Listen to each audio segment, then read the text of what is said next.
इस वीडियो के अंत तक आपको इस पाठ से संबंधित संपूर्ण जानकारी व प्रश्नों के लिखित उत्तर मिलेंगे। नमस्कार सभी को, हिंदी कला केंद्र में आपका स्वागत है। अगर आप इस चैनल पर नए हैं तो पहले इसको सब्सक्राइब करें व बेल आइकन को दबाना ना भूलें ताकि नए वीडियो का नोटिफिकेशन सबसे पहले आपको मिले। बच्चों, आज हम पढ़ने जा रहे हैं हमारी हिंदी की पुस्तक सारंगी का पाठ 3, जिसका शीर्षक है रीना का दिन। बच्चों, आप सुबह से शाम तक क्या क्या काम करते हो? जैसे सुबह उठते हो, फिर नहाना, ब्रश करना, नाश्ता करना, स्कूल जाना, वहाँ दोस्तों के साथ खेलना, वापस घर आकर खाना खाना, अपने भाई बहनों के संग खेलना, पढ़ाई करना, फिर खाना खाना, अपने दादी दादा से कहानियाँ सुनना और फिर सो जाना। ऐसे ही कुछ काम करते हो ना? वैसे ही हमारी आज की कहानी में रीना का एक दिन किस तरह से बीतता है वह देखते हैं। जैसे रीना सुबह उठती है, फिर ब्रश करती है, अपने बाल कंघी करती है, नाश्ता करती है, फिर अपने दोस्तों के संग स्कूल जाती है, वहाँ पर अपनी सहेलियों के साथ खेलती है, वापस घर आती है, अपने भाई बहनों के साथ मिट्टी में खेलती है, वहाँ कुछ नए नए खिलौने बनाती है मिट्टी से, अपनी पढ़ने की मेज को साफ करती है और अपनी दादी से कहानी सुनती है और फिर सो जाती है। तो अब इस कहानी को पढ़कर देखते हैं रीना का दिन किस तरह से बीतता है।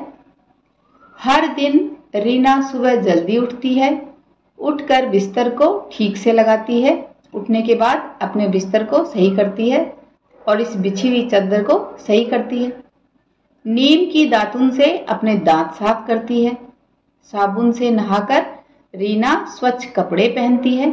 तो बच्चों, आप भी ऐसे ही काम करते हो ना? सुबह उठते हो, फिर अपने बिस्तर को ठीक करते हो, फिर ब्रश करते हो, फिर साबुन से अच्छी तरह नहाते हो और अच्छे धुले कपड़े पहनते हो। वह अपने बाल में तेल लगाकर कंघी करती है। रीना माँ के बनाए पराठे और सब्जी आनंद के साथ खाती है। रीना माँ के गले लगती है और फिर स्कूल जाती है। स्कूल के रास्ते में रीना अपनी सहेली दीपा से मिलती है। रीना किससे मिलती है? अपनी सहेली दीपा से। दोनों एक दूसरे को सुप्रभात कहती हैं, यानी गुड मॉर्निंग। दोनों एक दूसरे से सुप्रभात कहती हैं और हंसती खेलती स्कूल जाती हैं। तो बच्चों, जब आप अपने दोस्तों से मिलते हो तो सबसे पहले क्या कहते हो, ये बात आप मुझे कमेंट बॉक्स में लिखकर बताना। स्कूल में प्रार्थना के बाद रीना अपनी कक्षा में जाती है। जैसे ही उनकी अध्यापिका कक्षा में आती हैं, सभी बच्चे खड़े हो जाते हैं और नमस्ते करते हैं। अध्यापिका भी मुस्कुराती हुई नमस्ते करती है। रीना स्कूल में मन लगाकर पढ़ाई करती है। वह अपनी सहेलियों के साथ खेलती है और थोड़ी शरारत भी करती है। तो ये काम तो बच्चों आप भी करते हो, है ना?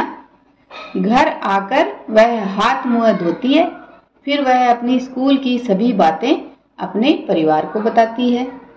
तो आप बच्चों अपने स्कूल की बातें किसको बताते हो? उनका नाम आप मुझे कमेंट बॉक्स में लिखकर बता सकते हो। अपने बड़े भाई बहन को, पापा को, मम्मी को, दादी दादा को, किसको बताते हो? रीना अपने प्यारे से छोटे भाई के साथ भी खेलती है। रीना को रात को जल्दी ही नींद आ जाती है।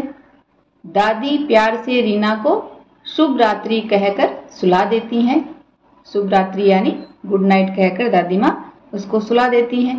आप बच्चों सोने से पहले किस किस को शुभ रात्रि बोलकर सोते हो, उनका नाम भी बता सकते हो। अब इस कहानी के अभ्यास प्रश्नों को देखते हैं। रीना सुबह अपनी सहेली से मिलने पर क्या कहती है? तो ये हमने कहानी से जाना कि रीना सुबह अपनी सहेली से मिलने पर सुप्रभात कहती है। रीना की सहेली का क्या नाम है वो आप कमेंट बॉक्स में लिखकर बताना। रीना की दादी रात को सोने से पहले मीना से क्या कहती है? ये यहाँ पर गलत है, यहाँ पे रीना ही आना चाहिए कि रीना की दादी रात को सोने से पहले रीना से क्या कहती हैं? तो रीना की दादी रात को सोने से पहले शुभ रात्रि कहती हैं। आप क्या कहकर बड़ों का अभिवादन करते हैं? तो मैं बड़ों से नमस्कार कहकर अभिवादन करती हूँ। आप क्या कहते हो वो आप बता सकते हो। घर पर जब कोई अतिथि आते हैं तो आप क्या कहकर उनका स्वागत करते हैं? हम नमस्ते कहकर उनका स्वागत करते हैं। अगर आपको रास्ते में कोई परिचित यानी जान पहचान वाला कोई जन व्यक्ति मिल जाए तो आप क्या कहते हैं? तो हम उनको नमस्ते अंकल या नमस्ते आंटी कहते हैं और फिर पूछते हैं कि आप कैसे हैं। पता कीजिए कि आपके सहपाठियों के घर पर अभिवादन कैसे करते हैं। तो ये बच्चों आप अपनी कक्षा में अपने दोस्तों से पूछिए।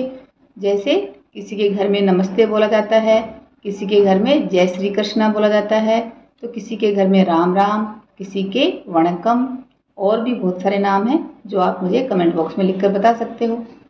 अभिनय सहित समझाइए कि आप, तो ये आप अपने दोस्तों को आपस में करके बताइए। मंजन कैसे करते हैं यानी अपने दांतों को किस तरह से साफ करते हैं, तो ये एक्टिंग करके अपने दोस्तों को बताइए। कैसे नहाते हैं, नहाने की एक्टिंग करके बताइए।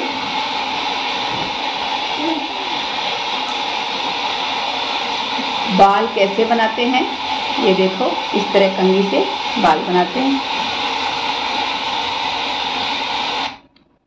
खाना कैसे खाते हैं, खाना खाने की एक्टिंग करके बताइए कि इस तरह से खाना खाते हैं। हाथ कैसे धोते हैं, तो हाथ किस तरह से धोए जाते हैं, हाथों से करके बताइए। कैसे सोते हैं, तो सोने की एक्टिंग करके बताइए कि इस तरह से सोते हैं।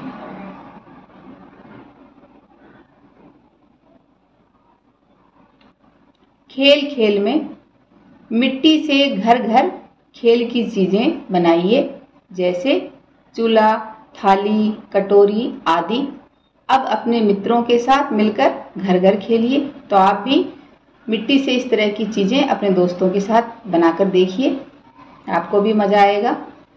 जैसे इस तरह के बर्तनों से ग्लास, कटोरी बना सकते हो।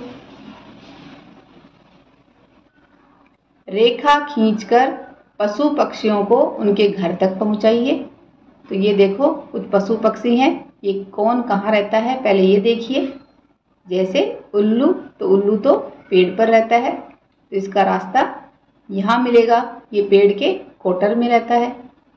चिड़िया, चिड़िया अपने घोंसले में, ये पेड़ के ऊपर जो घोंसले दे रखे हैं यहाँ पर जाएगी। खरगोश ये नीचे इस गुफा में जाएगा, छोटी सी गुफा है खरगोश की। गाय, गाय का घर ये देखो इस तरह का, इसमें जाएगी। गिलहरी ये कहाँ रहती है, ये पेड़ पर चढ़ जाएगी, इसका घर तो पेड़ है। और मछली ये इस छोटे से तालाब में जाएगी, क्योंकि मछली तो जल की रानी है। आपको अपने घर में क्या क्या अच्छा लगता है और क्यों, चित्रों की सहायता से बताइए। इन शब्दों में से आप अपने चित्र के लिए कुछ शब्द चुन सकते हैं। जैसे आपको रसोई घर बनाना है, या कोई कमरा, बरामदा, आंगन, छज्जा, छत, माँ, पिता, दादी, दादा, कहानी, खीर, दूध आदि। तो आप इन शब्दों के अनुसार कोई चित्र बनाइए और बताइए कि वह आपको क्यों अच्छा लगता है। आप घर में कौन कौन से काम करते हैं, सही का चिन्ह लगाइए। तो ये देखो नाश्ता अपने आप करना, ये काम करते हैं। अपनी पढ़ने की मेज को साफ रखना, ये काम भी करते हैं। ब्रश करना, अपने दांत साफ करना, अपने बाल बनाना, ये सब काम करते हैं। तो यहाँ पर सही का निशान लगाना है। हाथ हैं मेरे छोटे छोटे, काम करूँ मैं बड़े बड़े। तो आप भी ऐसे ही छोटे छोटे हाथों से बड़े बड़े काम करते हो ना। और इस कहानी को लिया है साभार एकलव्य से। बच्चों इस कहानी को एक बार फिर से पढ़ें व समझें। अपने से बड़ों का हमेशा आदर करना चाहिए। साथ ही बच्चों दिन में कम से कम 1 घंटा जरूर बाहर खेलना चाहिए। सुझावों व सुधारों के लिए कमेंट बॉक्स में लिखें। अगर हमारे वीडियो बन ही रहे हैं आपके फेवरेट, तो फिर क्यों ना करें इनको लाइक, सब्सक्राइब और रिकमेंड। हमें और बेहतर बनाने के लिए आप कर सकते हैं कमेंट। धन्यवाद।